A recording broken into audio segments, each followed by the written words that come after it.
Chimes by Captain Christy Ring.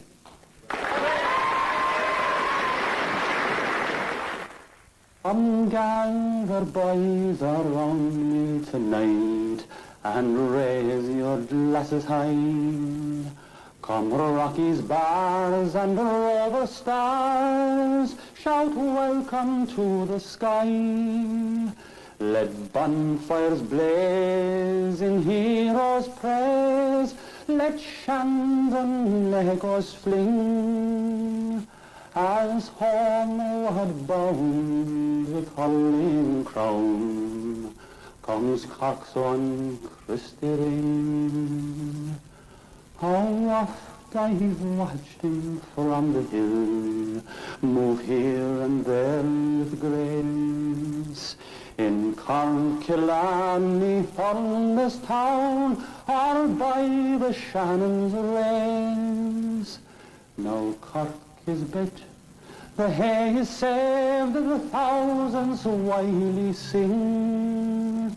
They speak too soon, my sweet Garnsoon, for here comes Christy Ring.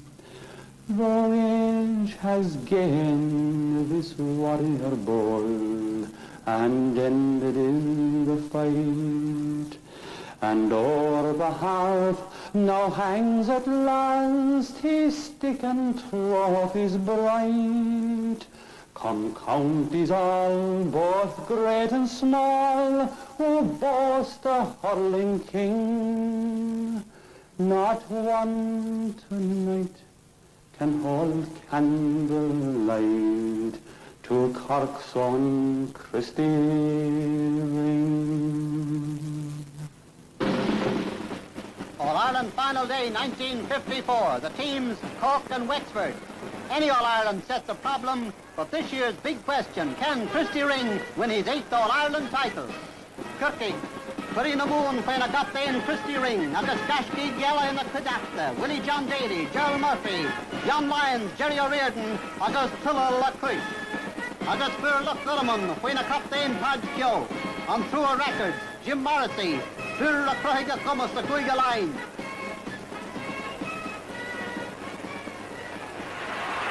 Hen Kirky Geranun C, agus a number to Lorna na Barca, Tagan Christy Ring is Jack.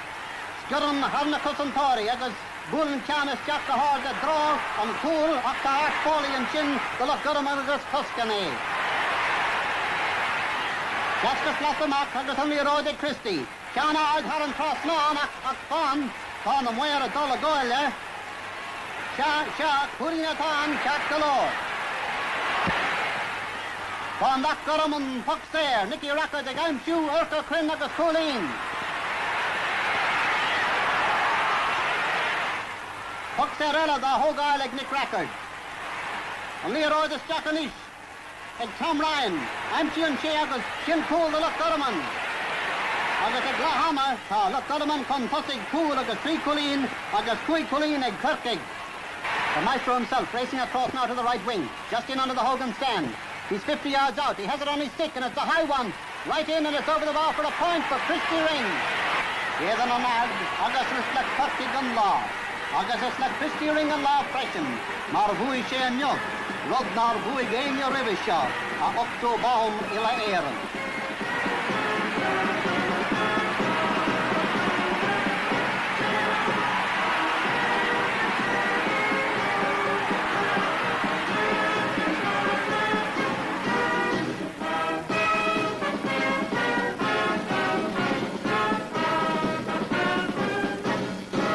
Christy, first of all, thank you very much for having us into your house. We're here, as I say, surrounded by the history of the GA and the history of yourself. You tell me, I suppose, like you did before on the radio programme, that growing up in Clyne was conducive to being a hurler. It was indeed. Tradition was very low, but the enthusiasm was very big and very ripe. Now, also, of course, you had the hurling field behind the house. That was a great help. And I had plenty of people to play hurling with, and plenty of help from the neighbours and the teachers and the priests and everybody associated with the village. Used to go out in the evenings after school? After Mass, after school, in the morning, in the evening, after matches. How old were you when you remember hurling first? You really couldn't say, but I think I remember the 1931 final on radio. That was the famous three matches with Kilkenny. Yeah. And after that, then I'd say I don't remember hurling until I became about 15 years of age. And where were you playing on the local team at the time? Well, I played, at that time there was no juveniles, but the nearest thing you could get was a number 18 minor, as it is called. And I played first line for a number of years. I'd say it's under 18 at 14, 15, 16. And then Klein couldn't get enough players to make a minor team, so I carried on into Middleton and I played with them for 2 years. Now we'll talk about the minor first for a while. You were an All-Ireland medal minor? Well, I was a sub in 1937 in Killarney, 37 in Killarney, and then in 38 I played. And I played in until some grade until I finished. Take us back to that game in 38. That was your first time playing in Croke Park, I suppose? It was my first time playing in Croke Park, but we had played in the Munster Championship semi-final. And I don't think I played too well, but I played well enough to be. I was selected the following Sunday in the senior hurling team. Straight after the All-Ireland? Straight after that. Indeed, Christy, I suppose it could be said that over the years determination was one of your great attributes. Well, I don't know, I suppose it could be, but I don't know where that springs from. But you had it anyway. When did the Glen come then, Glen Rovers? Well, I went to work in the city and I fell in with the Glen, Jack Lynch and company, and stayed with them until I finished. The Glen has meant a lot to you over the years? The Glen has meant a lot to me, an awful lot really. The comradeship I made and the club itself has made, it has a tremendous bearing on my life and the whole. Is there such a thing as a spirit of the Glen? I don't know how you describe the spirit of the Glen, no more than describe the spirit of the Bars or the Rockies or Spirit of anybody Clyne. else. Spirit of Clyne, I don't know. It's just that they have this tradition of playing the games that should be played, hard and tough, and taking their beating as well as winning in the same spirit. Now, 41 was the first of the four in a row. It was your first senior medal. Where did you play on that team? Played a half forward on that team, right half forward. I played there for most of the time I played. Who was alongside you in that far forward line? And I couldn't say it. I could say, all right, there was Barry, Jim Young would be there. Oh, Jim was around. Where was Jack on that Cork team? would be there. Was Jack centre field? Jack would be midfield, I'd say, with Sean Barrett. Thank God the most of them must have around. Still with us, yes. That first medal, can you remember the excitement of getting it? I can't remember the excitement of getting it. I don't remember much about 42, 3, and I remember 44 well. Well, the strange thing about it is that you would remember most Munster finals rather than the I was going to come to that. I remember a Munster final, and you'd remember this too. Tipperary got a 21 yards free, or 30 yards free maybe, and you were in the goal and you matched with the ball. Do you remember that? I did. Twice, I think. That's right. Can you tell us Some about things I remember.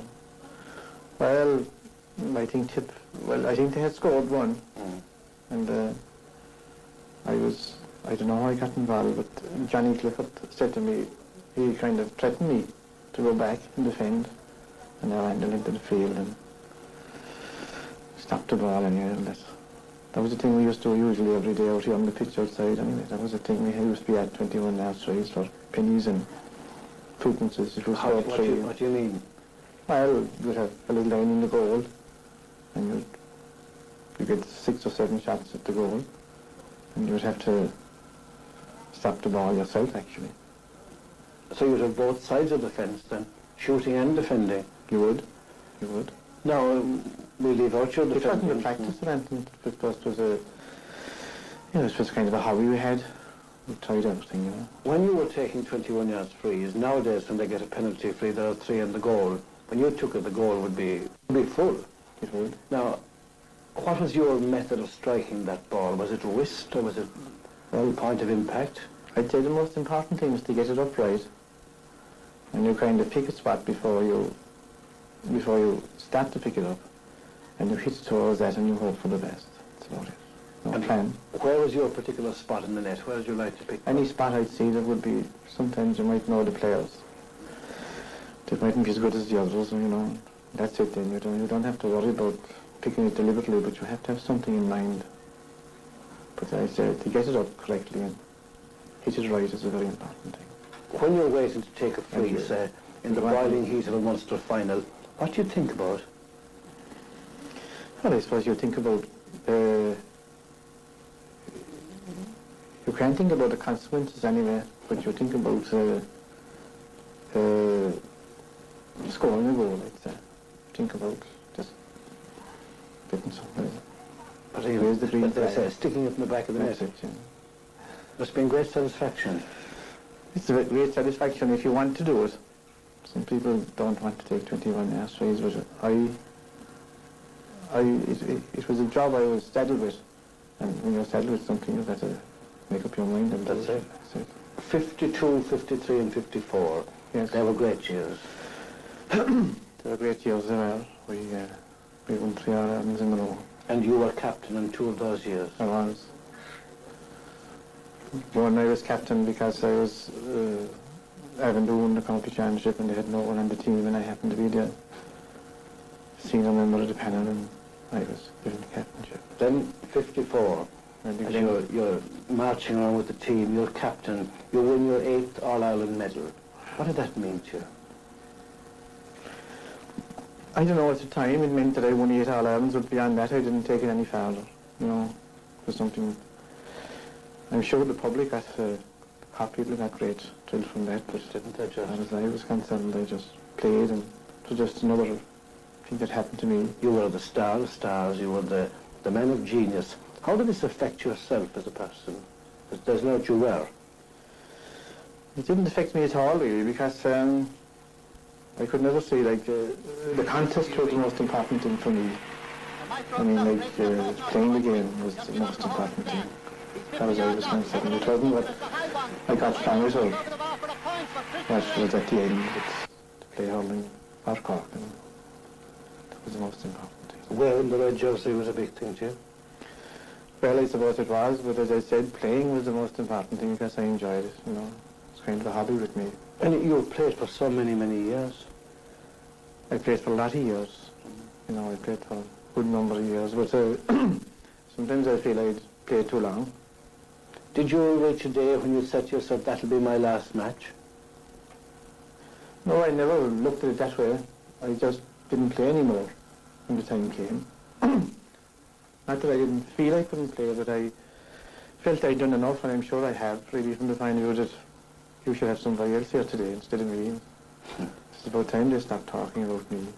Ye young men of Ireland who are anxious for hurling, a word of advice I will give unto ye. Come down to Cork City to the athletic sports field, and there you'll find Christy, the pride of the league. 'Tis he'll show you hurling like Finn or Cullen. To the name of this hero fond memories will cling. From Galway to Dublin, from Barrett to Malin, all Ireland is toasting the bold Christy Ring. For lifting and striking and doubling like lightning, for point and goal scoring, his praises we'll sing. He's hurling's most glorious, he's always victorious, he's Cork's darling hurler, the bold Christy Ring. Great hurlers we've had from all over the country, like Rock Beauty Collin, Sean Ogan, John Quirk, Jack Lynch of Glen Rovers, the Bars and the Redmonds, and the brave lads from Carrick who never did shirk. Tiprary's Pat Stakelum, Bannon and Kenny, the Rackers of Wexford and Galway's McKing, John Keane of the DC's, McMackey of Limerick, they all must give way to the bold Christy Ring. For for lifting and striking and doubling like lightning, for point and goal scoring, his praises will sing. He's hurling's most glorious, he's always victorious, he's Cork's darling hurler, the bold Christy Ring. In great hurling matches against Tip and Kilkenny, against Galway and Dublin, against Wexford and Clare, against Waterford, Limerick and all other counties, our hero was foremost, he never showed fear. 8 medals he now has, a record unbroken, of hurlers he now must be surely the king. So boys all together, one last rousing chorus, 3 cheers for the maestro, the bold Christy Ring. For lifting and striking and doubling like lightning, for point and goal scoring, his praises we'll sing. He's hurling's most glorious, he's always victorious, he's Cork's darling hurler, the bold Christy